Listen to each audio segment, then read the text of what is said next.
The open window. People often retreat to the countryside to escape city life. Framton Nuttel had similar reasons for moving to a village. Unfortunately, he discovers that people find ways to look for excitement even in quiet places. My aunt will be down presently, Mr. Nuttel. Do you know many of the people round here? Hardly a soul. Then you know practically nothing about my aunt? Only her name and address. Her great tragedy happened just 3 years ago.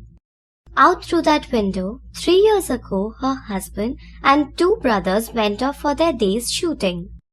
In crossing the moor to their favorite snipe shooting ground, they were engulfed in a treacherous bog. Their bodies were never recovered.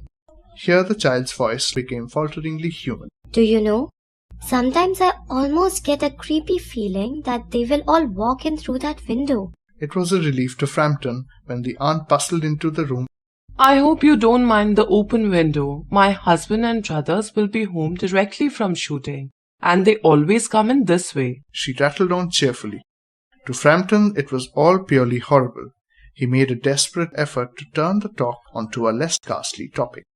The doctors agree in ordering me complete rest, an absence of mental excitement and avoidance of anything in the nature of violent physical exercise, announced Framton, who labored under the delusion that total strangers are hungry for detail of one's ailments.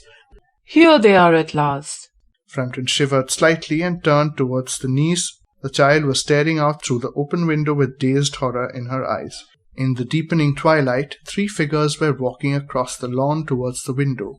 Framton grabbed wildly at his stick and hat. The hall door, the gravel drive, and the front gate were dimly noted stages in his headlong retreat. A cyclist coming along the road had to run into the hedge to avoid an imminent collision.